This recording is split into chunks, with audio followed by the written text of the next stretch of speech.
The Super Speedway Podcast is a Dream Bigger media production. For news, photos, show notes, and information about advertising on the podcast, visit www.thesuperspeedway.com. 3, 2, 1. Welcome to the Super Speedway.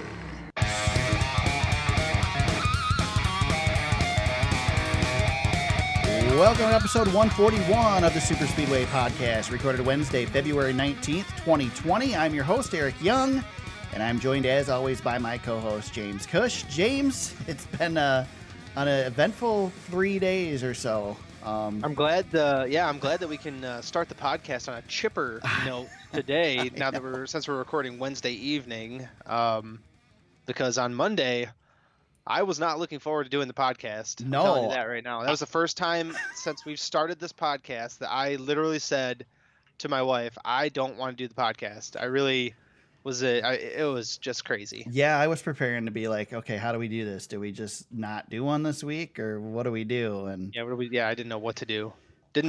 But Ryan Newman is tough as nails, man, because he's out.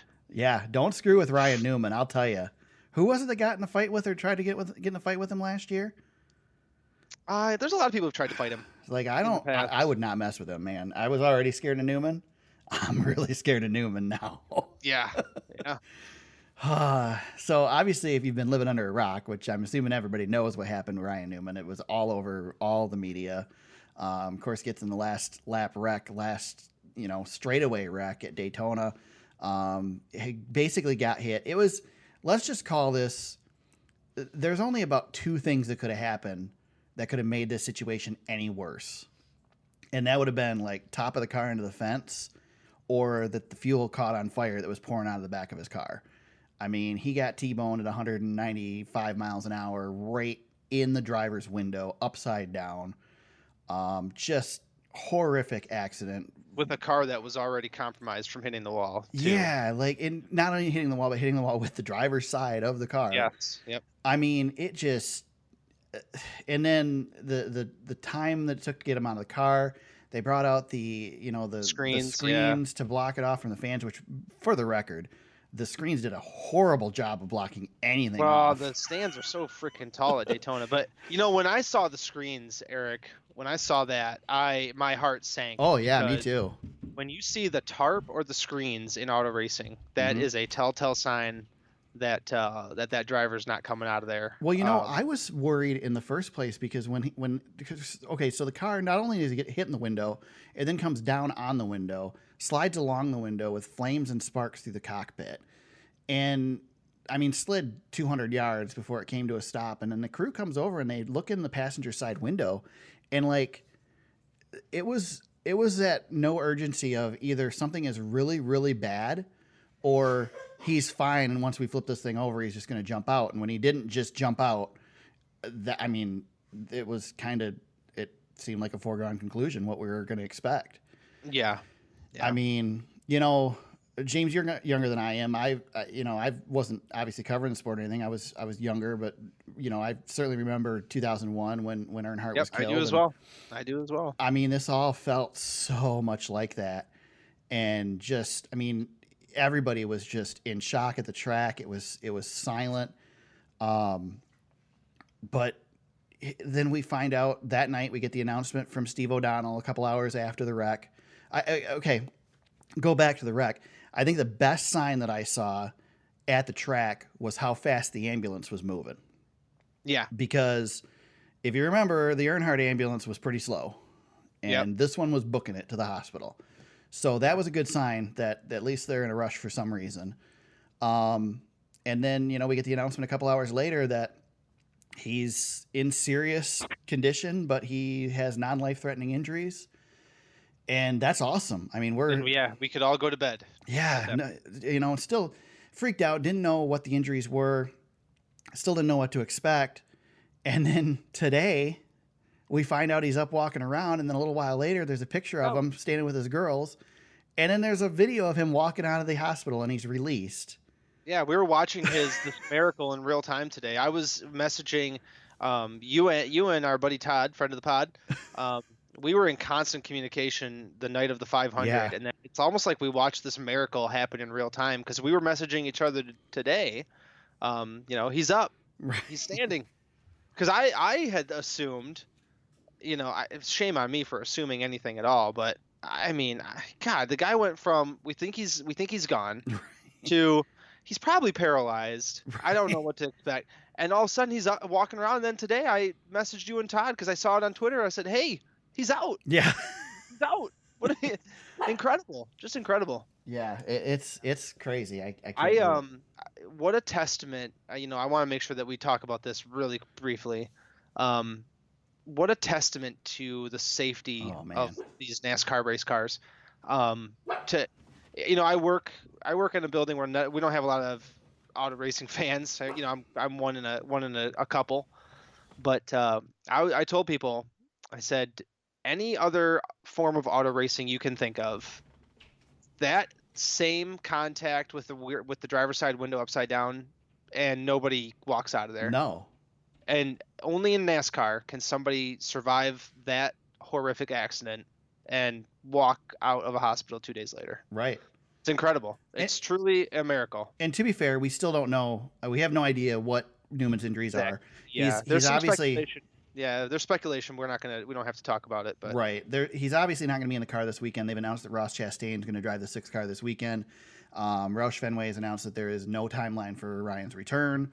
Take your time. Yeah, exactly. So we don't know. We know he walked out. There's video of him walking out.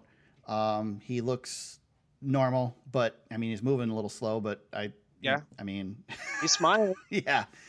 So, we don't know. Onto his girls. Yeah. Yeah. We don't know at this point, but obviously he's in way better shape than anybody imagined he would be. So, the safety of these things is just amazing that, we've seen some really horrific accidents, and I would argue that this and Austin Dillon's wreck were both on the level of the worst I've ever seen. I think this one takes the cake just with the impact and where it was. Yeah, this one, Austin Dillon, Michael McDowell at Texas comes to mind. That one was pretty nasty. That's going back to the previous generation car, but still safety in mind. Another one that doesn't get mentioned a lot is the Elliott Sadler at Pocono. Oh yeah, remember that one doesn't. Everybody forgets about that one because there's not very good video of it.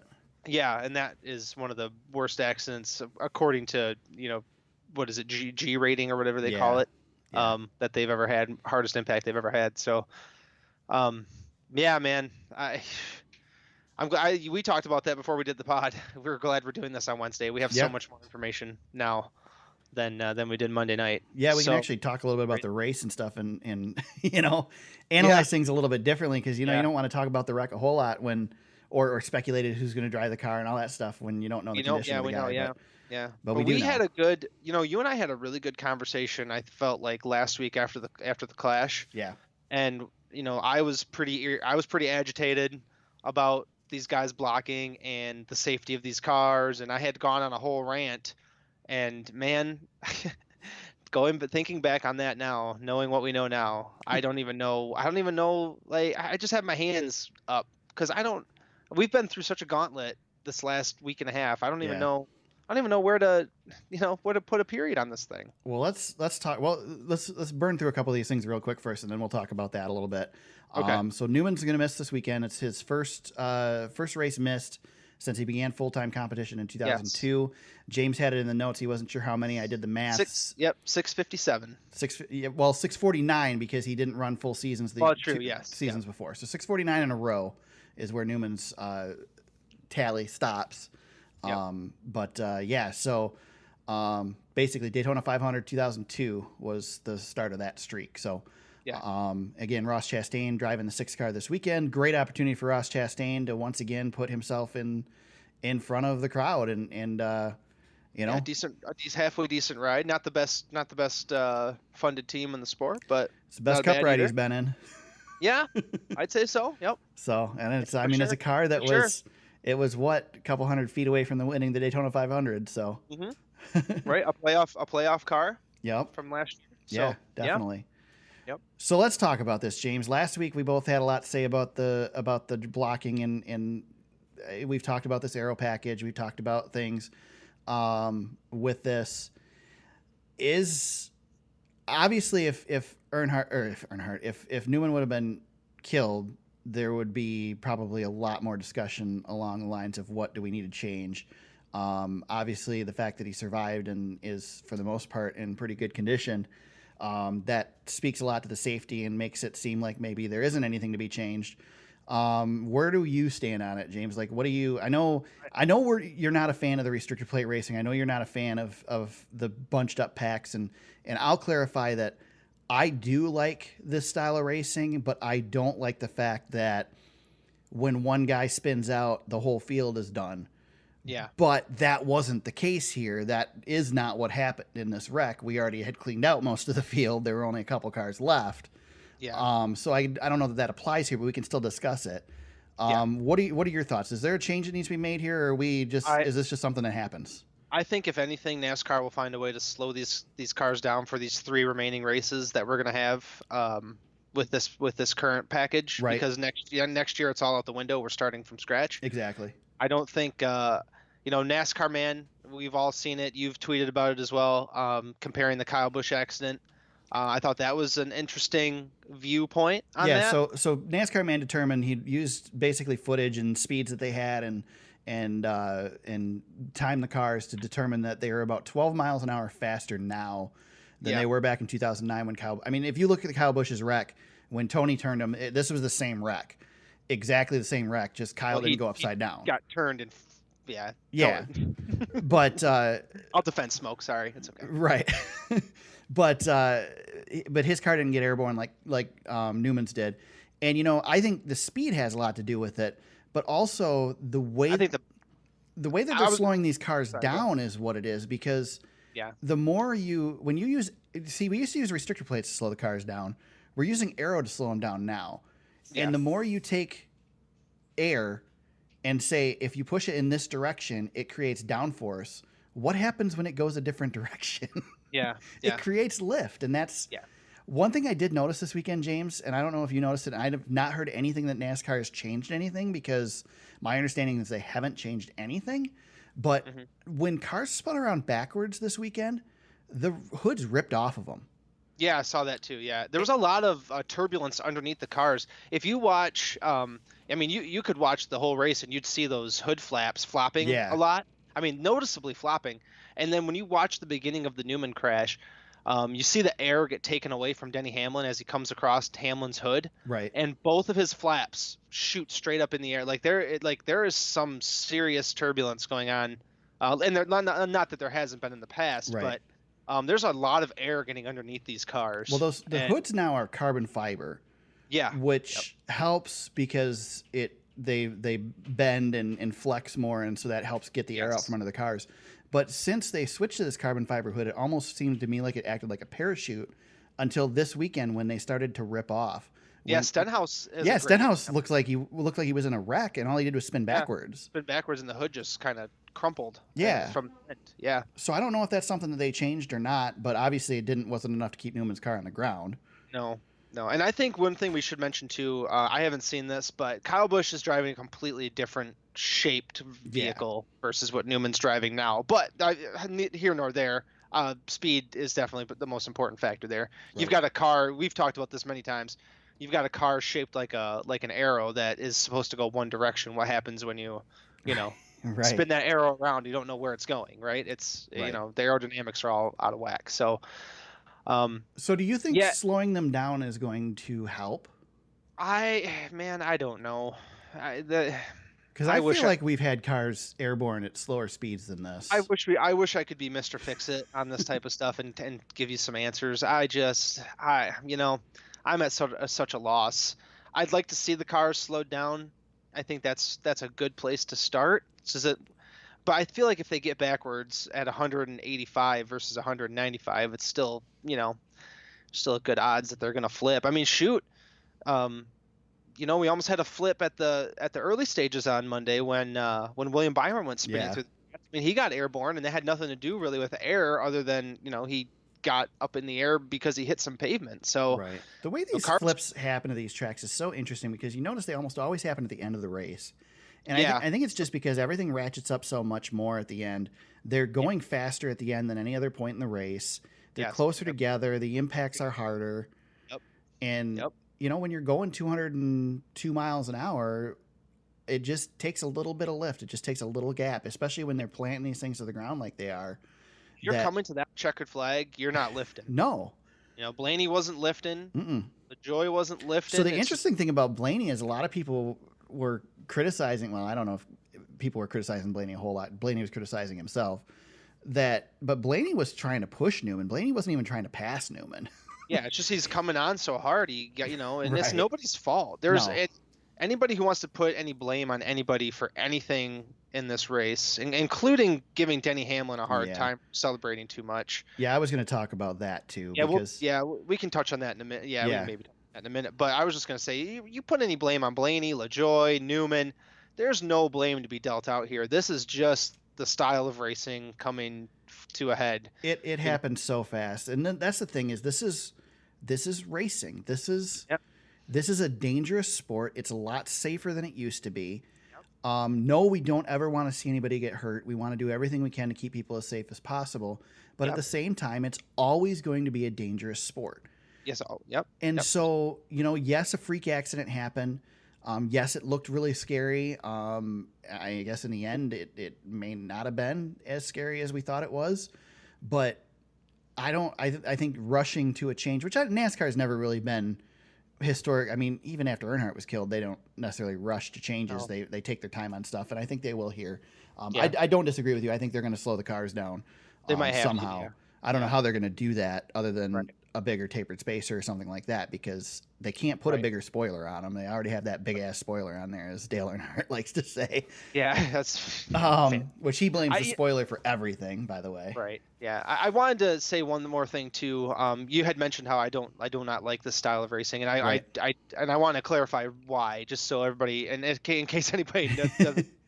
I said it last week that we knew what was going to happen with 20 laps to go in these races, and it turns into a junkyard. Mm-hmm.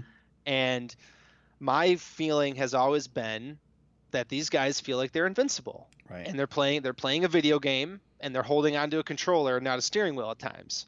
And at some point, the amount of accidents and the big accidents that we have at these big tracks, eventually the odds are that something bad's going to happen. Right. And sure enough, now I don't want to, I'm not trying to say, look at me, I was right all along. It's not what I'm trying to say. But,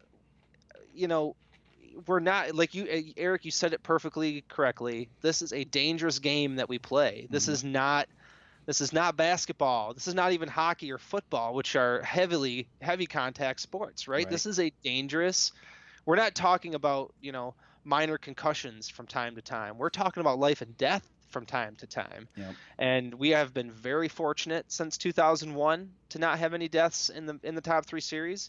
And a lot of work and a lot of smart people have done a ton to make sure that we don't have any fatalities.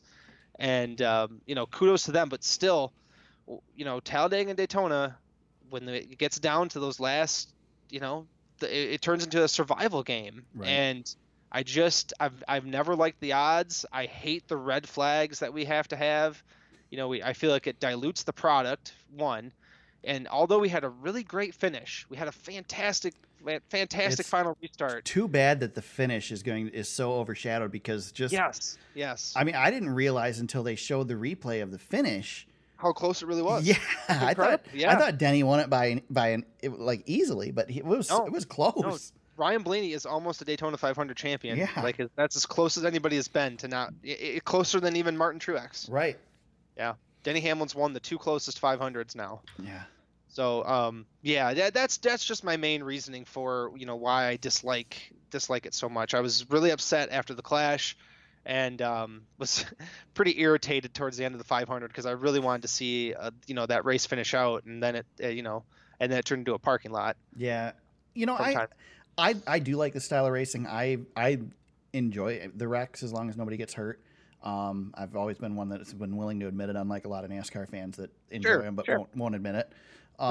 Again, don't want to ever see anybody get hurt. I was just as heartbroken for the Newman situation as everybody else was, and but I do get frustrated anymore because it used to be the big one was, 10 cars were in a wreck, and now the big one is like the entire field gets wiped out, and it drives me Yeah. crazy Yeah. that you just, this one driver spins out in front of the field, and now, here's Yep. Jimmy Johnson. He's in the infield wrecked, in his last Daytona 500, and he wasn't even in the pack. You got the guys that were riding in the back, Martin Truex Jr., these guys that sat in the back all day, and they get wrapped up into it because there's just no way to avoid it. Yeah, it's just roulette, right? Yeah, I mean, there's a certain aspect of things happen quick, and so you don't expect it, but you should have a chance to not get in the wreck, you know? Well, and I hate it for guys like Logano and especially Brad Keselowski, who ran a really great race all day, and then just because Almirola got a huge run on him and didn't hit him square, Right? his whole day is shot, and he has to wait. He's in the Tony Stewart class of, is he going to win that Daytona 500? It's starting to get to that point for him, and I hate it for those guys who run so well and run such a good race that they just get wiped out at the end. And it's nobody's fault. It's just the product itself, and it's not Almirola's fault that he hit Brad the way he did. And Right. What's he supposed to do? Hit the brakes in front of the whole field? Because then you're gonna wad them all up anyways. So, Right. Yeah. A couple more things on the Newman wreck, and then we'll actually get into the Daytona 500. First of all, Washington Post had a great story on the accident and just the fact that, the NASCAR is a lot safer than it used to be, but it's still dangerous. Really good article. The link's in the show notes if you want to check it out. You do have to have a subscription to Washington Post, but you get 5 articles for free. So if you haven't gone through your articles and don't have a subscription, you should be able to read it. So that's worth checking out. One thing I find really interesting watching the replays, now that the replays are readily available, is this wreck happened right underneath the flag stand. So Newman's car is airborne, heading toward the wall underneath the flag stand. And if you watch the flagman or flagwoman, I don't know if it's a man or a woman that does the Cup Series anymore, they don't stop waving the checkered and the yellow. I mean, there's not even a flinch. There's a camera guy in the... Probably not enough time because it's happening so fast. I mean, nobody even budged. I'm like, holy crap. And I give them, the flag stand at Daytona, I think, looks like about the heaviest duty flag stand in the Cup Series. It's pretty wicked. Pretty sure you could hit it with a jetliner and it wouldn't move. But still, man, just nuts. And like you said, it's probably so fast they didn't have time to react. But even like after the fact, when they would have reacted, there's still no reaction. They're just in the mode of, we're going to wave the caution and finish this race out and not caring about their safety. So that's insane. Yeah. And then you mentioned Denny Hamlin. And I want to touch on the Denny Hamlin situation. So Denny got a lot of criticism after the race for celebrating, doing donuts in the infield and getting out of his car cheering. And so the thing is first of all, Denny didn't get the word. If you haven't been following his spotter on Twitter, what's his name, James? I can't think of it off the top of my head. I can't. Yeah, I don't have it off the top of my head. I followed the tweets though. I've seen everything that he was saying. So he basically went down to Newman's spotter to chat with him on the tower and didn't relay the message to Denny that there was an issue, that Denny should even be concerned. So Denny wasn't aware of it at all. And as somebody who stood on pit road at the end of these races, never at a restrictor plate track, but I've been to Daytona and you can see the way it is. You can't, where Newman's car ended up, you can't even see where it is from pit road unless you walk around the edge of it. Newman's crew probably had a pretty good view of it because they were close to the end of pit road, but you don't know what's going on. Even if you're sitting in the stands, 9 times out of 10, you don't know what's going on. You guys, when you're watching on TV, there's so much information. You have all these multiple camera angles. They've got tons of spotters. The announcers have people in their ear telling them what to say and what's going on. You don't have that luxury at the track. And so you're not aware of what the situation is. Those guys on pit road don't know what is happening. And I mean, I've been there for close finishes. I've been there for, rainouts. I've been there for, wrecks at the start finish line, and you just don't know. So certainly can't hold anything against Denny Hamlin. And once he realized it was an issue, he was very apologetic, and Joe Gibbs apologized as well. And class acts all around. Yeah, exactly. Opinion. And again, bummer for we said it before we started recording. Bummer for Denny Hamlin, doesn't get to celebrate the 500 win. It's his third 500 win. I mean, it puts him in the history books. And fortunately for Denny, he's had a chance to celebrate 2 other ones before it, so don't feel too bad for him. No, but, he's fine. Yeah, fine. but don't hate on him. Let me say, first of all, Denny didn't have a lot of fans in the stands to begin with, because if you watch the fan videos, when Newman passes Denny on the backstretch, everybody goes crazy because they don't want Denny to win this race. Yeah. So when Denny got booed afterwards, he probably would have gotten booed regardless. But yeah, he didn't do himself any favors, but it wasn't his fault, I guess. It's not anybody's fault. No, it's what are you supposed to do, man? I don't know. Same thing with Corey LaJoy. Corey LaJoy was really beat up about the fact that he hit Newman's car, but what in the world?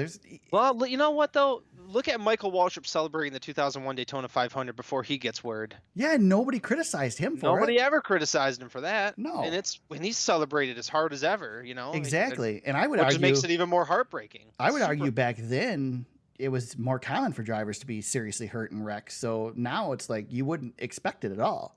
Yeah. Of course, Earnhart's crash didn't look nearly as spectacular as Newman's did, and nobody thought there was a problem until we found out that there was.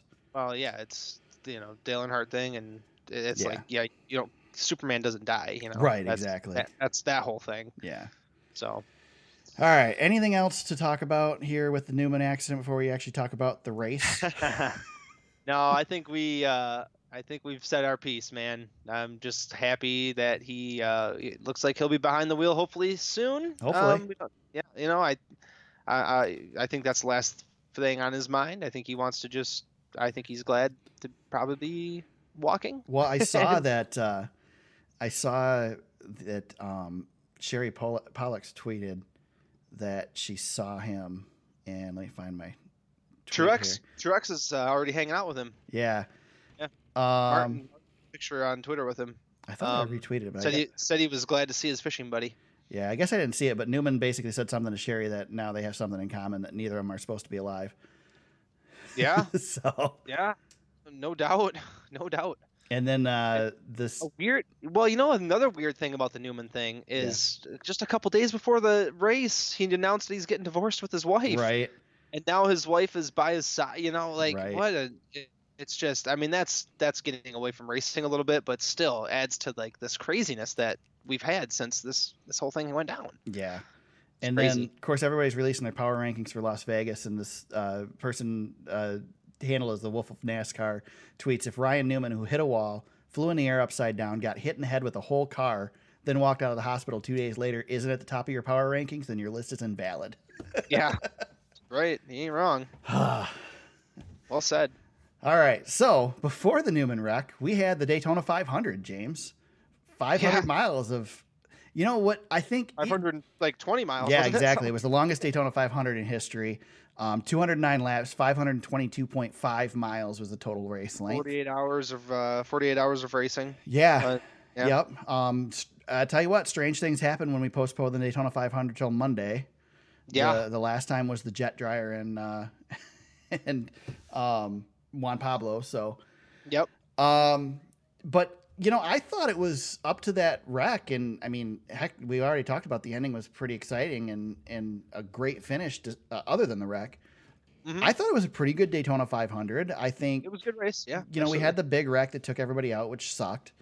But aside from that, it was an entertaining race. The racing was decent. We had some different strategies throughout, and as you kind of expect at these, super speedway tracks, it was a ride-along, survive race for the first two segments, and then the third segment started, and it was all hell breaks loose, balls to the walls, and Yeah, the racing from the end of stage 2 on was fantastic. Yeah. I almost forgot how angry I was after stage 1, because of I was really upset about the fuel mileage stuff, because I'm like, here we go again. We've had the clash, and now we're fuel mileaging our way through another stage, and then the way that the teams just kind of were coasting towards the end of stage 1, I was really, really angry about that. And unwarranted anger, probably. And I tweeted some stuff that I probably regret. But other than that, like you said, it was really good. It was a great 500. I actually enjoyed it being on a Monday for, a little bit. I got out of work and was able to watch, and it was fantastic. Racing was excellent. I was bummed for William Byron early. Yeah, especially you wait 24 hours to come back and wreck early. Yeah, and then a lot of people going after Stenhouse again, which I saw a lot of Stenhouse or whatever. I think that was William Byron's team that even or they said we got Stenhouse, which was really, so Ricky.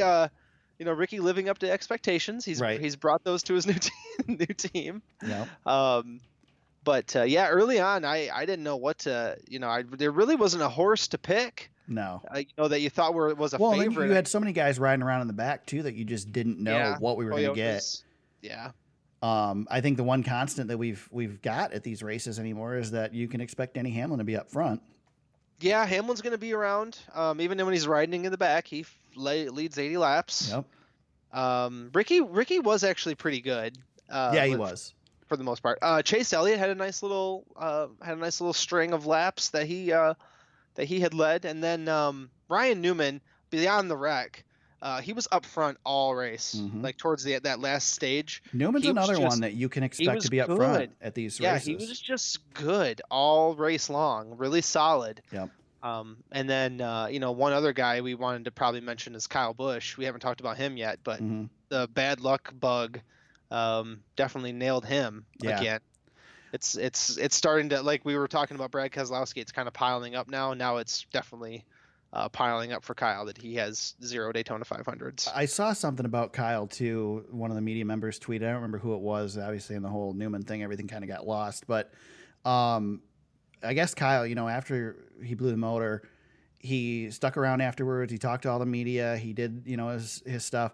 He was very cordial and yeah, he was strangely kind. Right. In his post-race interview, and it startled me because he was not in a bad mood for once. Yeah, he seems like he's a different person this year, and I'm wondering how long that's going to last. It won't last long. I did enjoy the fact that he was asked the week before who the best driver is in the Cup Series right now. Yeah, he says you're looking at him. Yeah, I like his confidence. Yeah. I loved him screaming about being, they were riding around in the back. Yeah. And he was not happy that they were kind of losing the draft. Uh-huh. He was just screaming on the radio, like we're forfeiting the race and all this other stuff. And I'm like, I was agreeing with him. Like, yeah, Kyle, get up there and race, man. Right. I want to see you riding around in the back. Yep. So Denny Hamlin gets his third Daytona 500, second in a row. I think you and I are already on the same page that Denny's going to the Hall of Fame, right? We already kind of. No, he's been a lock. Yeah, he's definitely a lock now. Yeah, he was a lock before this. Yeah. This is No championship needed here. No championship needed. If Dale Earnhardt Jr. is a lock, right? Denny Hamlin's a lock. Sorry, guys. Yeah. Denny's got a better resume. So definitely agree.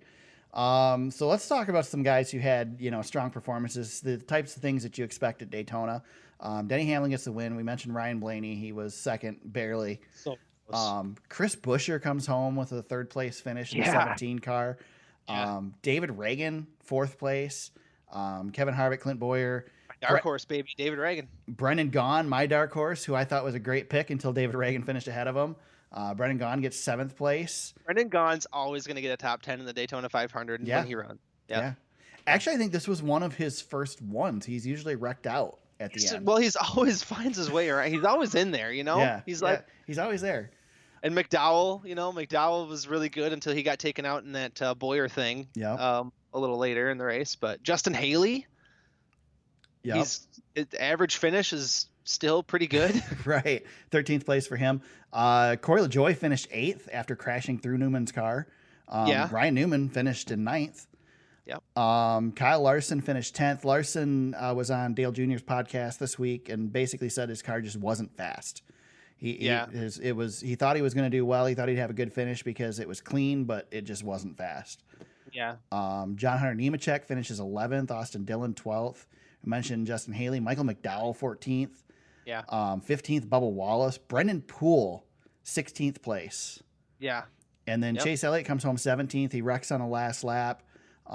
Any problem with NASCAR not throwing the yellow for Chase? I know that. Oh God, no. They caught some criticism for that because Newman's wreck wouldn't have happened. Blah blah blah. Yeah, that's just stupid Twitter conversation that people are just idiots because any other time they would be screaming to keep it green. So exactly, no, I agree. Keep it green. Keep it green until you can't keep a driver safe. Yep.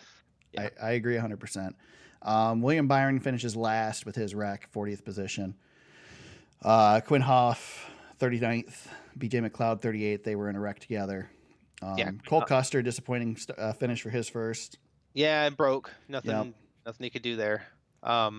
Jimmy Jimmer. Johnson is his last Daytona 500. He had a good race though. Yeah, he did. Honestly. He just got caught up. He but- was there. I mean, he would have had a chance to win it if he would have made it through.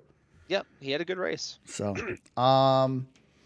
so we kicked it off on Sunday, 20 laps before the rain hit, and we had the president of the United States there, James. We talked about that last week that Mr. Trump was going to be there. You and I may have differing opinions on this a little bit. I think we're on the same page. You might be surprised by that, but I think we're on the same page. I thought it was pretty cool. I think which Fox did a terrible job of showing it, but the gentlemen start your engines with the flyover over top of them it was awesome. I mean, it was cheesy, but you expect it to be cheesy when the president is part of the opening ceremonies, and especially when the president is Donald Trump. But pacing the field with the Secret Service or the presidential limos was neat. The fact that he radioed to the drivers and wished them good luck, I thought it was cool. And by the sounds of the drivers, he was very gracious meeting people and stuff before the race. Clint Boyer had good things to say, and I don't know. Again, is Trump's approval rating ever higher than when he's standing in the middle of a NASCAR infield? Probably not. That's like right in his wheelhouse. And like 99% approval rating. You know, Trump's not going to come to the Daytona 500 unless it's an election year. But regardless of political stance whatsoever, I thought it was neat. Anytime the president can be at the track, it brings this extra attention. I thought there was this excitement, James, around this year's the Air Daytona Force 500. One flyover is probably one of the coolest things ever. Like taking Air Force One to fly over the track was pretty sweet. But I mean, didn't you feel like this was special? Like, didn't it feel like mid 2000s to you? Not because of Trump, but didn't the excitement around this race this year feel like mid 2000s to you? Like, they were sold out. There was a good crowd. Hell, there was even a good crowd on Monday with the race being so late in the afternoon. I think we lost a lot by the race getting rained out. Yeah, we did. I wish we could have got it in on Sunday. But the excitement on Sunday just felt like almost a little bit like old NASCAR. And I said it last year and I still feel it this year. I feel like we're on an upswing. I think things are improving. The fan base is improving. I think, things are doing really well right now. It's just good. It was a good feeling, I guess. Yeah. The ratings still kick the crap out of the Indy 500 every year. Which is crazy. Yeah. Monday night's ratings is still better than Indy 500. So Indy 500 draws a big crowd, but nobody goes there to watch the race. They go there for the party. Yeah, for sure. Yeah. I didn't, oh man, I don't want to be the poo-pooer on that because it's a really good take. It's a really good take by you. I didn't feel that way. Maybe it's just because it's the new season starting and I was excited. Maybe. But man, it felt special. Yeah, and then it rained. It definitely felt. It definitely felt like it was the biggest 500, maybe, and maybe to me since I went down there in 2013, because that to me was my pinnacle of the Daytona 500. Right. Personally. But yeah, it definitely had a nice little pop to it. It just felt like something big was going to happen, and of course, then the Newman things happened. And it's like, oh my god. Yeah. Yeah. I wish we could have gotten in on Sunday. That definitely put a damper on it, but nonetheless, still it was still a great Sunday. Still a great Sunday. Still exciting. NASCAR did everything they could. They had the track dry like 3 times. Those showers, there was nothing they could do. Just kept getting slammed by those pop-up showers. Yep. Nothing you can do about that. Yep. Anything else for the 500? Man, I can't believe we're putting the 500 behind us, but I know. I think we pretty much hit on it. I mean, obviously the big story is the Newman thing. Yeah. Again, we talked about it's the longest one in history. We've already done the winners and losers. I think that pretty much covers it. I think we're off. Yeah, off to the next thing, man. Did we talk about the fact that Daniel Suarez missed the field? We didn't know. We didn't. No, so I mean, Daniel Suarez missed the field. That's a big deal. Yeah, he's gonna have a long year in that car. It's gonna be a rough year, but you know what? The good thing is there's not gonna be that many cars showing up week in and week out, and he'll get to race. He'll get to race at Vegas, and he'll be fine. I was kind of surprised they didn't try and buy a ride. I don't know if they can. Yeah, well, you would think Toyota could, but there's no other Toyota. It's what they did in the Xfinity series for Ross Chastain. Yeah, there's no other Toyota. Yeah, that's weird. That was strange. There's no other Toyotas for him to buy into, though. I don't think Toyota wants him That's true. driving anything else either. So That's true. yeah. All right. We had other racing this weekend. I wanted to touch on them really quick. Not a whole ton to talk about. Speaking of, cars getting airborne, things like that. One series where they've done some amazing things with aero to keep the vehicles on the track is the truck series. When they added all those, flaps and stuff on the backs of the trucks at Talladega a few years ago, those things don't lift at all anymore, unless, of course, they get turned right, in which case there's not enough suspension on the left side of the car and they go over. And so we had a flip in the truck series race, first one in a while. Mm-hmm. But the finish of that race, just spectacular. Jordan Anderson comes within inches of, first of all, it was the biggest race of his career, biggest finish of his career, just second place he was so excited about. But to almost win the Daytona truck race was amazing. If he doesn't make contact there, I think he wins it. Yeah. Enfinger definitely hit him and pulled him back, and that was the difference. Otherwise, Anderson had that thing. He timed it perfectly. To Enfinger to make that move. It was a really smart move. Dragged Anderson back. Yeah, I was pulling for Jordan. Yep. But just couldn't quite get there. Man, that would have been huge. What an upset if he would have been able to pull it off. So Grant Enfinger locks himself into the truck playoffs, which everybody's locked into anyway. You should mention with the truck race, Natalie Decker. Yeah, she finished top 5. Yeah, she actually they played some spotter audio and stuff after the race, and she did a good job. She did what she needed to do, and I feel like we give her a hard time on the podcast, but some of the things that I was hearing in her talking, I heard her do an interview, and I don't remember where it was, but I think last year she was really trying to live up to expectations and not accepting where she was, I guess. I think she's got a different attitude this year. I think we'll see better things out of her. I don't think she's going to go out and light the world on fire. Yeah, I think she got humbled a little bit. Yeah, and so I think maybe it was a good season for her last year to get some of that. Is she running for Nice Motorsports all year? It's part time. Okay. She's a part time driver. Yeah, she'll be a part time. I know she's running for Nice this weekend at Las Vegas. So yep, she's not running a full schedule. Okay, but that's a good truck to be in. Hopefully, she gets the experience she needs. And we've definitely criticized her enough on this podcast, but I always hope good things for her. We give her a hard time. But yeah, she did good. She held on to it. She had the wreck in the ARCA race last week, but that wasn't her fault. Yeah. So good on her. Yeah, not bad. The Xfinity race, Noah Gragson gets his first NASCAR Xfinity Series victory. The caution was thrown on the last lap due to a wreck on the backstretch, and Gregson's able to hold on and get the win.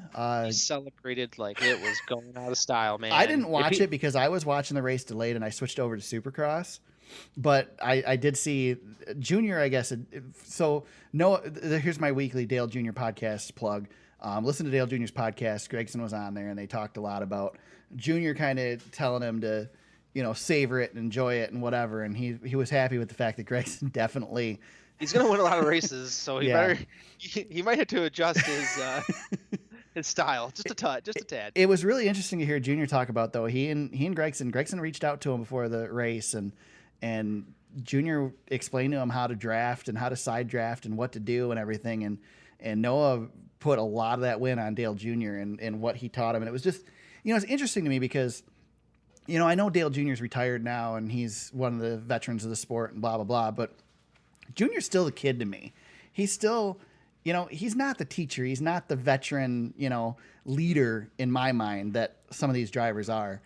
And to hear him, impart some wisdom on this young kid that is driving for him and help him win the race. I thought that was pretty neat. It was just a neat side of Junior that I guess we don't always get to see. Did you hear his commentary about how it's getting harder for him to be retired? I did not, but I saw a story about it. Yeah, he said that the itch is getting worse. Huh. So I wonder if he'll be doing something Go around soon. the truck series, man. Yeah, but he's got the problem with Dale Jr. is he's got the head injury history, and I don't know if he wants to race that much. Yeah, maybe he just needs to go run a late model somewhere. Just go ahead and drive a cup car from time to time, man. Yep. It's okay. Yeah, exactly. Oh. I mean, I'm sure you had no trouble finding a Come ride on, for a weekend. Yeah. Come on, Martinsville. Yeah, just run the short tracks. He owns his own team. Right. Get in there. Yeah. Build a That's cup all I'm car. saying. Yeah. Yeah. No, but it's okay. It's okay to come race again. Right. on. I thought both the Xfinity and Truck Series races were good races as well. I think overall good weekend at Daytona. Yeah. The worst race of the weekend or the whole week was the Clash. Yeah. It was terrible. I thought the Clash was terrible. Yeah, the Clash was everything pretty else. terrible. Yeah. All right. And with that, we put Daytona in the rearview mirror. Wow. I know.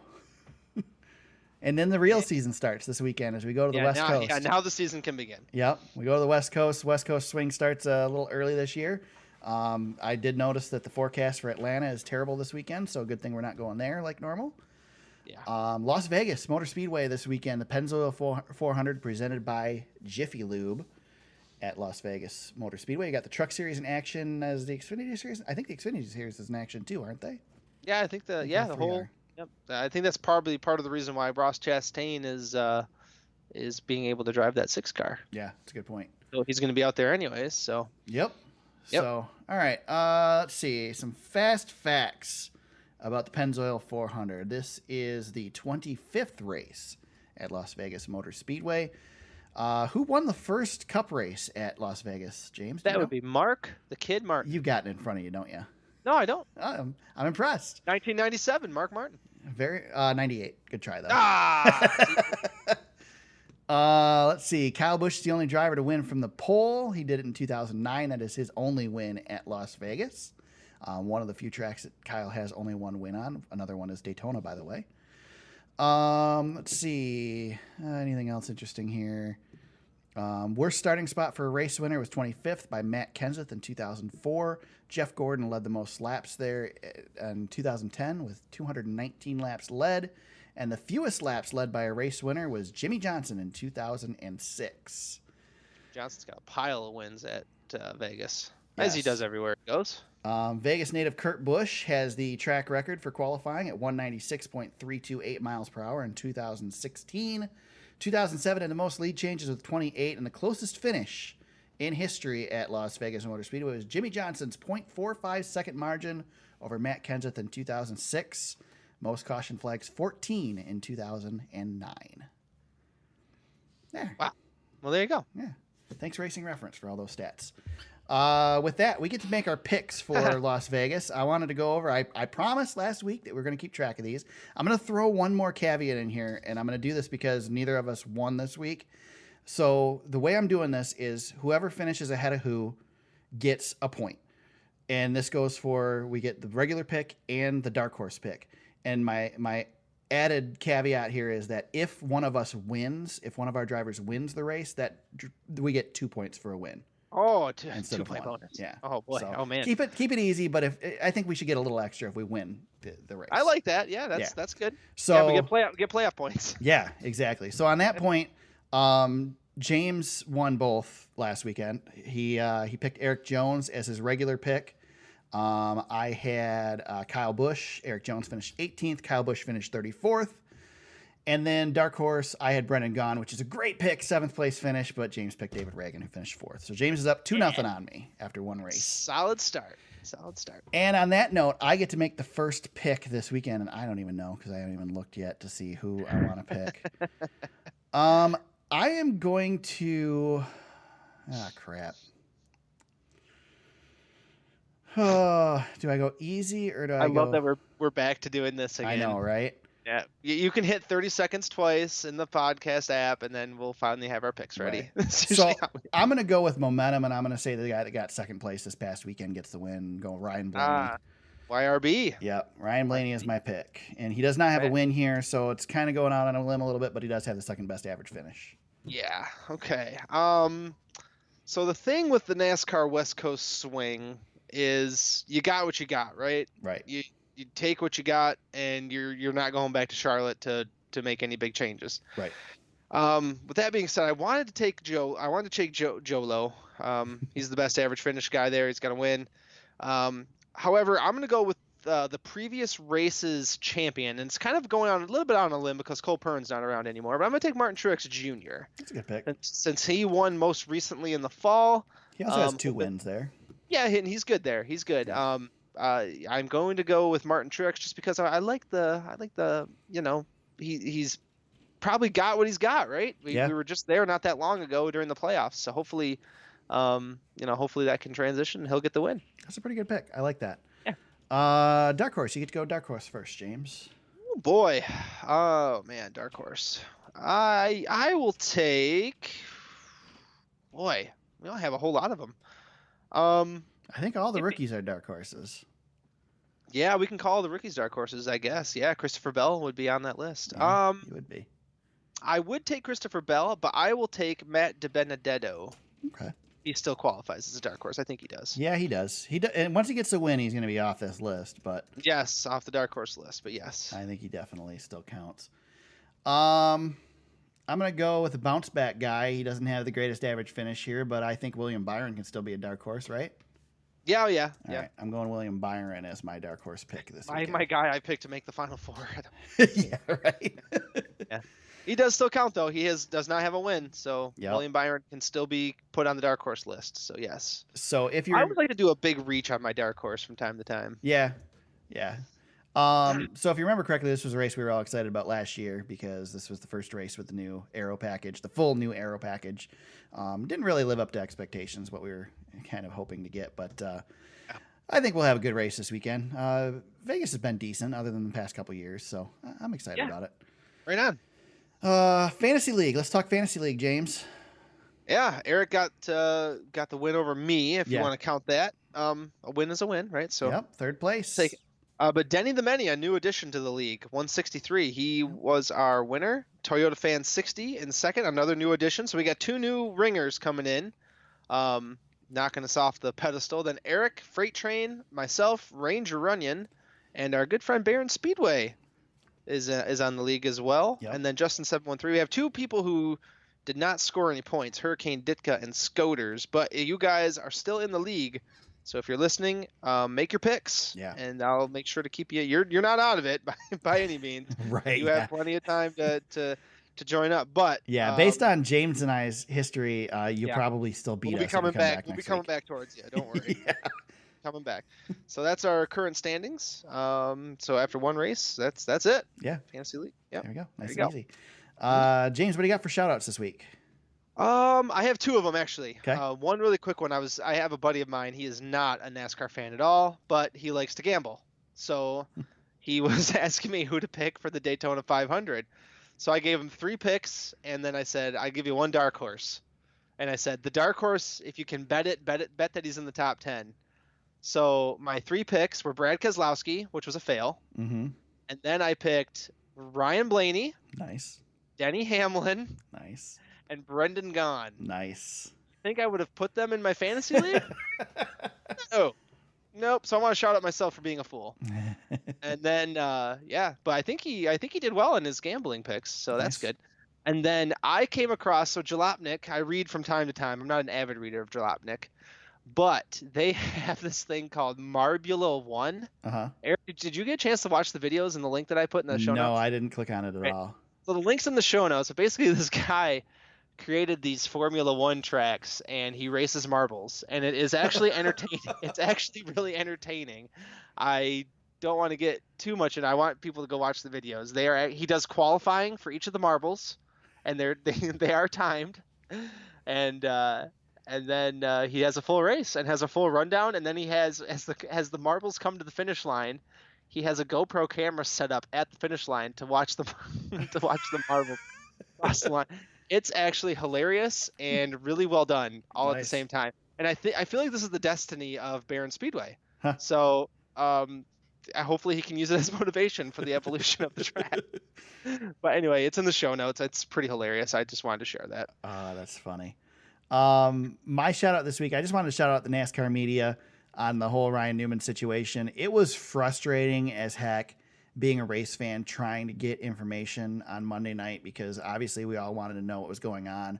But the NASCAR media, the beat media, they covered it with such grace. No rumors, no speculation, nothing. Just waited for the official announcement to get the word out there. They were at the hospital. They were at the track. They were doing everything they needed to do, but didn't report anything before they knew it was factual. And just big applause to them. I know how tough it is in this industry to you know, I'm a journalist. I know how tough it is to be first, and you want to be first. And Yep. whoever was first on this would have gotten tons of views and tons of clicks and tons of programmatic revenue, and have been just a great thing for them. But none of them pulled that trigger. There were a couple non-NASCAR media sources that had some rumors floating around, but for the most part, everybody really behaved and handled it very well. Yes. Stuck it out at the track until the announcement was made. It was a late weekend already, and even Yep. later with that, and just great job to everybody for this whole situation. I know some of these guys now, and just I thought everybody handled it great, and Yeah, well said. good to well see said. it. And again, there's Well- so much speculation this day and age. It's nice to not Well, have that. yeah. I want to add to your point, because being a fan of something on in the Twitter age is such a mental grind. Right. That you're constantly refreshing, because we're so used to having things instantaneously Mhm. that we can't, our brains have evolved to the point where we don't even know what to do while we're waiting for this information anymore. Right. However, you are correct that the media was fantastic. They did a great job, waited it out. In light of the whole Kobe Bryant fiasco, with that, watching that whole thing happen on Twitter, Right. this was the complete opposite. This was complete professionalism. The core group that we know, who we follow every week, they were fantastic. It was so well done. Yeah, I wanted to applaud SiriusXM as well.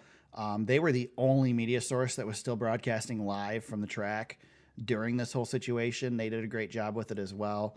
I'm trying to think who it is that is on in the evenings. Is it Brad Gilly that's on with Claire Usually B, I Claire think? B. Yeah, usually Claire B is the host. But I haven't listened. Yeah, to... I think Brad Gilly hosts and Claire B is the at the track person. I don't remember exactly, but they did a great job. There was a lot of disappointment because everybody was waiting for NBC to come on the air with NASCAR America, but they preempted the show because of the cancellation on Sunday. And Fox, despite the fact that they were replaying the Daytona 500 on one of their channels, their cable channels, did not cut in with updates until the final update. So I just, applaud SiriusXM. And they were scheduled to be on the air, but they also mentioned that if they didn't have word yet, they would stay on the air longer. And it's easy for them. It's their own channel. They can do whatever they want with it. But still, Yeah. Good for them to, again, it's a long weekend. These guys were there, an entire day longer than they expected to be. And they're heading to Vegas this weekend. And, I know what kind of work Claire B does and how crazy she is at the track. She's everywhere. And the woman doesn't stop. Love her or hate her, she's just spectacular. And just, the hours they put in to make sure that the fans were updated, even with no updates, was really good. So, we got to see a lot of good in this whole situation, and thank goodness that Newman's okay. And, for the most part, and looks like he's going to recover. And, in the end, everything's going to be good out of it. So that's good. Yep, absolutely. Couldn't have said it better myself, man. All right. With that, we go to Las Vegas this weekend. James, where can they find you on social media if they want to chat with you during the week? At James Cush on Twitter. You can find me at TSuperspeedway on Twitter. You can find the podcast on Facebook at facebook.com/thesuperspeedway. Our website is thesuperspeedway.com. You'll find the show notes on there, links to all the articles we talk about, coverage of past races, some photos, etc. Check it out, thesuperspeedway.com. You can find the podcast on Apple Podcasts, Google Play, and SoundCloud. Wherever you found us today, we hope you click the subscribe button and continue to listen. And if you want to help out the show, become a part of the show, you can become a patron at patreon.com/thesuperspeedway. Las Vegas Motor Speedway this weekend. The regular season starts finally. Get off the, I guess they're not restrictor plate tracks anymore. I guess they're actually legit same aero package, but they're still super speedways. So we go to the 1.5 miles this weekend, Las Vegas Motor Speedway, all 3 series in action. And we'll be back next week to discuss it all. Until then, everybody, let's go racing.